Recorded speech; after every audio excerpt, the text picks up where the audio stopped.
Bonjour à toutes et à tous. Je vais poursuivre le cours sur la géopolitique de l'Arctique avec la deuxième partie. On a vu d'abord la question du contexte notamment de l'impact du réchauffement climatique, ainsi que la question des ressources présentes en Arctique. Il s'agit maintenant de s'intéresser aux revendications territoriales qu'on peut trouver en Arctique et donc rentrer au cœur, là pour le coup, du sujet géopolitique qui nous intéresse.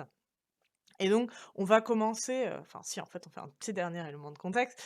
On va revenir quand même sur le contexte juridique et comment fonctionne le droit de la mer pour comprendre comment ces revendications territoriales en Arctique, peuvent, avoir lieu, et peuvent s'exprimer puisqu'elles se font dans un contexte, de d'application, de ce droit-là. C'est pas la guerre au premier arrivé, premier servi, il y a un contexte juridique qui détermine tout ça. Et donc pour pouvoir, comprendre comment ça se passe, ces revendications territoriales en Arctique, il faut revenir, à la convention de Montego Bay. La convention de Montego Bay, c'est le texte, qui va régler le droit de la mer, vous avez le nom dans le titre du document, qui va déterminer, quelles sont les règles qui déterminent, hem on va dire jusqu'à quelle distance les espaces maritimes appartiennent aux États et qu'est-ce qu'ils ont le droit de faire sur chacune, des distances. Donc faut voir, que Montego Bay ça a été, signé enfin la convention a été, menée en 1982.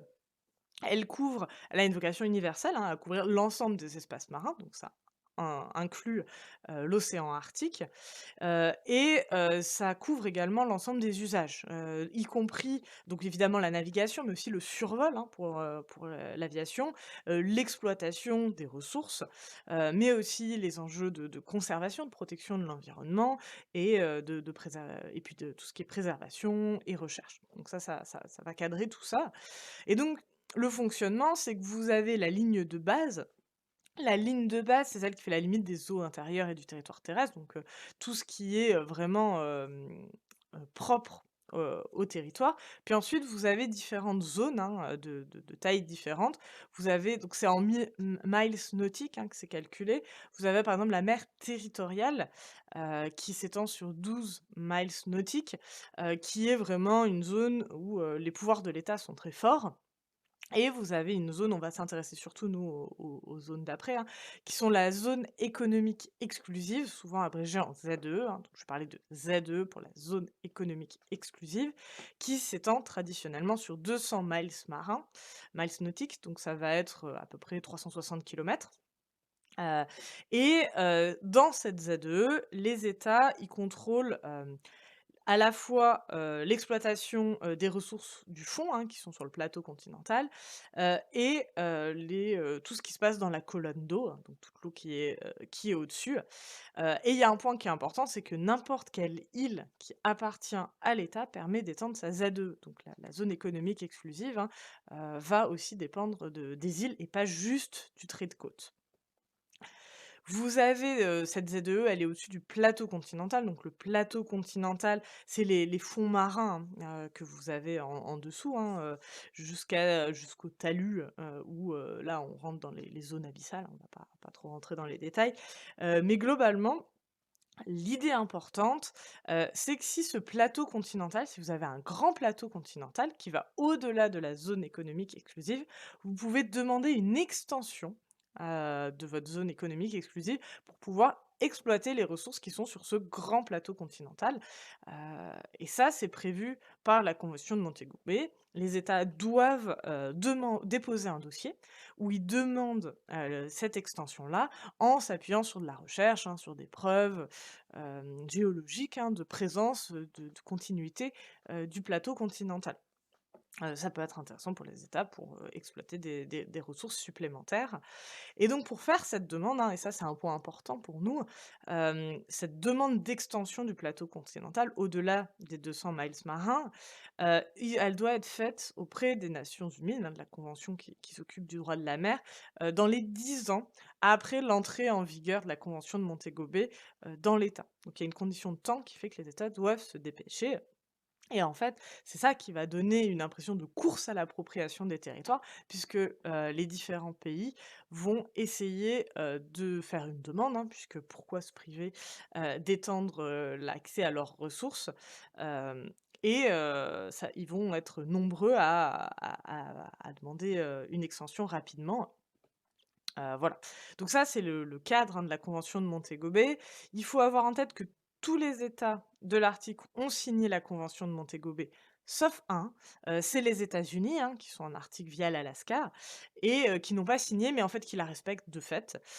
Donc en fait, tout le monde, suit, ces règles-là et dernier point important, vous avez la déclaration, d'Ilulissat qui a eu lieu en 2008 qui, est, enfin, considérée comme l'acte juridique fondateur de l'Arctique, qui a été signé par tous les États riverains et qui reconnaissent, donc y compris les États-Unis, qui reconnaissent l'application de la convention de Montego Bay sur l'Arctique. Et en fait, ça a un enjeu important parce que du coup, ça refuse l'idée d'un traité international comme celui qui a lieu en Antarctique. En Antarctique, il y a un traité qui dit qu'il y a pas d'exploitation et que seule la recherche scientifique est autorisée. En Arctique, c'est pas du tout le cas. En Arctique, ils ont signé comme quoi, il y avait une appropriation des espaces maritimes et donc une possibilité d'exploitation. Toutefois, dans cette convention, enfin, dans cette déclaration d'Ilulissat, ils s'engagent à préserver les intérêts communs, même si les, systèmes politiques sont différents. Voilà, donc c'est un peu un acte fondateur. Donc ça, c'est voilà, c'est pour avoir le contexte, hein, du droit de la mer, comment c'est calculé, c'est quoi cette ZEE et comment on peut l'étendre, parce que ça, c'est un levier important, puisque maintenant on va s'intéresser aux stratégies, d'extension sur les territoires arctiques, hein, comment, les États, bah, se positionnent, en fait, par rapport à ça et d'abord, on va faire le point sur les revendications territoriales des États. Puisque oui, voilà, c'est ça, dans ce cadre juridique, hein, de Montego Bay, il va y avoir des stratégies plus ou moins affirmées, hein, selon les États, d'extension territoriale pour essayer de contrôler davantage d'espace.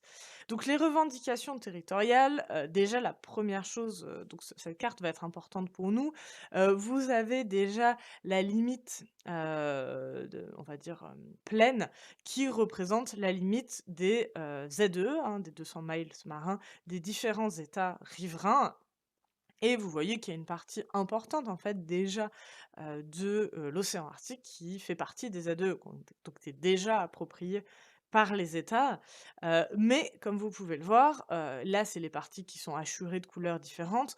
Nombreux sont les États qui demandent une extension, de leur plateau continental, donc une extension de leur zone d'exploitation, au-delà, de la limite des 200 miles marins. Et bah, ce qu'on voit, c'est qu'une partie de ces demandes, se superposent.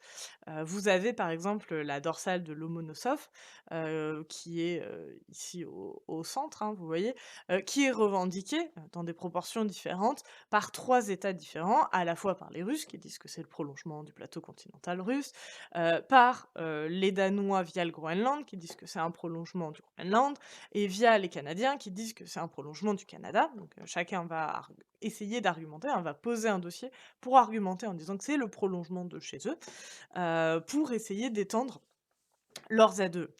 Vous voyez aussi en fonction des couleurs que les demandes sont assez inégales selon les États. La Russie en demande beaucoup, hein, de même que le Canada et le Groenland. Pour la Russie, c'est celle dont les revendications sont les plus importantes, mais c'est pas illogique puisque c'est aussi celle dont le littoral arctique est le plus important, hein, en termes de longueur. Vous avez un tiers du territoire de la Russie qui se trouve, au nord du cercle polaire et en fait, c'est une stratégie, hein, qui se retrouve dans les discours, bah, par exemple de Vladimir Poutine, de mise en valeur de cet espace qui est considéré comme constitutif, hein, de la Russie.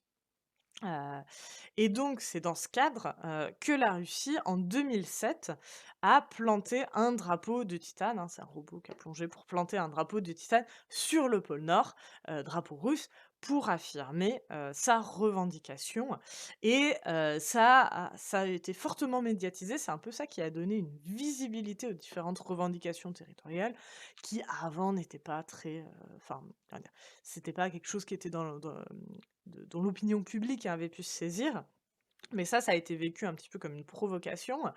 Les médias, parlent, soudainement d'une course à l'appropriation des espaces à l'Arctique. Vous avez, bah, par exemple, des ouvrages comme celui-ci, où, on et ça se retrouve aussi dans des articles, hein, la bataille du Grand Nord a commencé, donc l'idée de bataille, l'idée d'une course à l'appropriation, hem voilà, qui va donner une impression, souvent de course effrénée, qui en fait n'est pas vraie.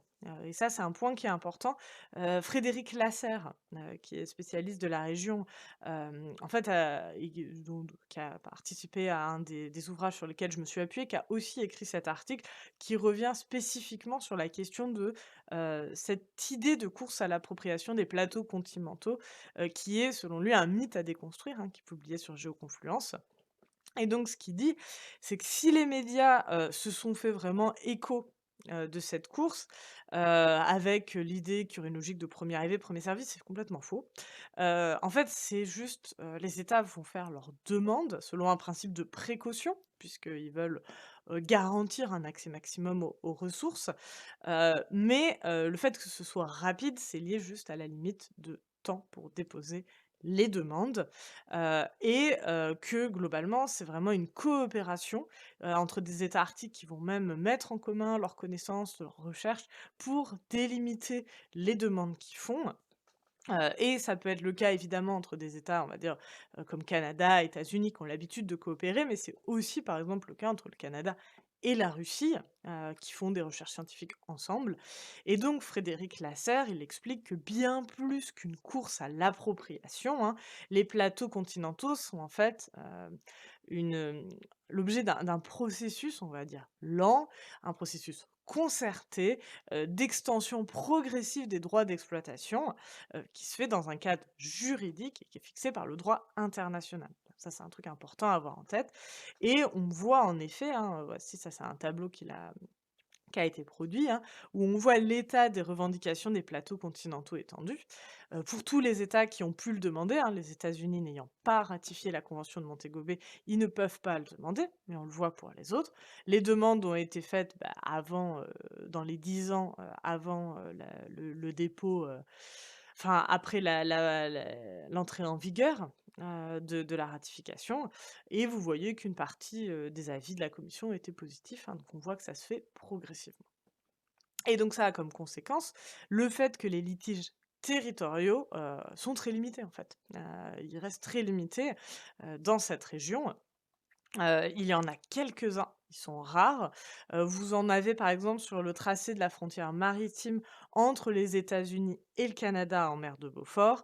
Vous en avez aussi entre le Canada et le Danemark, au nord du Groenland. C'est celui dont je vais parler, c'est le principal et vous allez voir que pour un conflit principal, c'est un conflit très limité. Hem, donc c'est le conflit principal, on va dire, en Arctique, même si conflit, c'est un mot fort. Il concerne l'île, Hans. L'île Hans, vous avez, la localisation, vous avez la photographie également. Elle est située entre, une île, canadienne d'Ellesmer et le Groenland, hein, qui appartient au Danemark et l'île est revendiquée à la fois par le Danemark et par le Groenland, et par le Canada, donc Danemark par le Groenland et par le Canada. Et les enjeux sont très limités. Déjà parce que l'intérêt territorial est vraiment dérisoire, vous le voyez très bien sur, cette photographie. Ça représente 1,3 km², de rochers, et en plus, stratégiquement, on pourrait se dire: «Oui, mais les îles, ça donne droit à l'extension de la ZE». Ici, en fait, ça a été neutralisé, par, un accord bilatéral entre les 2 États qui dit que quel que soit l'État qui, à la fin, obtient l'île, ça ne change rien à la délimitation de la ZE. Donc il y a l'obtention de l'île ne donne pas lieu à l'accroissement d'un espace maritime qui a déjà été défini par un traité bilatéral et donc la poursuite, hein, de cette tension, elle tient à des enjeux de politique intérieure, l'idée étant de ne pas paraître faible par rapport aux prétentions du voisin. Mais c'est un peu le seul enjeu et il faut bien avoir en tête que c'est pas parce qu'il y a ce petit point de discorde, les relations entre le Canada et le Danemark restent très cordiales. Donc voilà, on est sur des litiges territoriaux limités. En revanche, désolé pour le problème de couleur, là, on va s'intéresser au statut des détroits. Le statut des détroits, pour le coup, est un des points d'opposition, majeurs en Arctique. Alors pareil, qui donne pas lieu à des tensions fortes entre les États, hein, mais qui, est un enjeu non résolu. Heu et c'est important, bah, déjà un détroit, qu'est-ce que c'est? Un détroit, je vous en entourais 2 ici pour vous donner une idée. Un détroit, c'est une étroite bande de mer qui passe entre 2 côtes. Bah, par exemple, dans les détroits connus, vous avez le détroit de Gibraltar, donc c'est une fine bande de mer entre 2 côtes. Ici, au nord, vous avez le détroit de Bering, par exemple, qui est entre les États-Unis, hein, avec l'Alaska et la Russie. Et les détroits, c'est là où va y avoir le point de tension. Les détroits, ils peuvent relever de 2 statuts. Soit c'est des détroits qui sont considérés comme des détroits internationaux, c'est-à-dire qu'il y a une liberté de navigation totale pour tous les États du monde, et donc les pays proches ne peuvent pas s'opposer au transit d'un navire. Donc ça, c'est le statut de détroit international. Soit ils relèvent du statut des eaux intérieures d'un État. Donc ils sont considérés comme appartenant aux eaux intérieures, hein, on l'a vu d'après la convention de Montego Bay, c'est là où, les pouvoirs de l'État sont très forts. Et donc les pays dont ils dépendent, dont ils appartiennent aux eaux intérieures, ont la possibilité de réguler la navigation et bah, de réguler le passage selon les critères de leur choix, hein, qui peuvent être des critères environnementaux ou autres. Et donc le statut des détroits, si c'est des détroits internationaux ou des détroits qui dépendent d'eau intérieure, va dépendre donc de leur souveraineté et ça, c'est un enjeu essentiel, dans les revendications territoriales en Arctique puisque, bah, en fait, ça va donner le contrôle ou pas des routes maritimes qui passent par ces détroits et là, qui sont nombreux, hein, puisque vous voyez, il y a une logique un peu il y a de nombreuses îles et donc de nombreux détroits. Alors les 2 États qui ont intérêt à ce que les détroits dépendent des eaux intérieures, c'est la Russie et le Canada et donc la Russie et le Canada ont revendiqué le tracé d'une ligne de base droite, donc ligne de base, c'est la limite des eaux intérieures, en s'appuyant sur la convention de Montego Bay, hein, c'est une possibilité qui existe, qui fait donc que ces détroits seraient inclus, dans les eaux intérieures, pour réglementer la navigation. Je vous donne l'exemple de la position canadienne et de ses arguments. Elle s'appuie en disant: «Bah, ça correspond à l'orientation générale de la côte», ce qui est, on va dire, contestable, mais en partie vrai. Elle s'appuie sur le nombre et la proximité des îles, qui forment un archipel et donc de dire que, bah, du coup, la ligne, des côtes, bah, elle est à la limite de l'archipel. Effectivement, les îles sont très nombreuses. Vous avez sur la carte, hein, la ligne réclamée, par le Canada, c'est la ligne, jaune, hein, et celle pour la Russie orange, et vous avez en pointillé bleu les routes maritimes. Donc vous voyez, hein, la volonté du dessin de la ligne de base qui permet d'inclure tous les détroits, des routes maritimes. Et le troisième argument de la position canadienne, c'est la présence de populations autochtones, qui permet de dire au Canada qu'il y a un usage, millénaire de la mer et de cet usage, on va dire de ce lien fort entre la terre et la mer par les populations résidentes, hein, qui est un argument un peu qui relève de l'historique pour appuyer, l'argumentation. Dans les pays qui s'opposent, à ce tracé-là, il y a notamment les États-Unis, soutenus par exemple par l'Union européenne et d'autres pays, qui disent que ces détroits sont des détroits internationaux et qu'il y a donc une défense de la libre navigation, comme pour les autres grands détroits internationaux. Donc voilà, ça c'est le point, on va dire un point de tension. Pour le moment, il y a un statu quo, de toute façon, on l'a vu, il y a très peu de navires qui passent, donc l'enjeu est encore faible, hein, mais c'est une question qu'il faudra résoudre. Et c'est, là-dessus que je m'arrête pour cette deuxième partie sur les revendications territoriales et on fera la partie 3 la prochaine fois.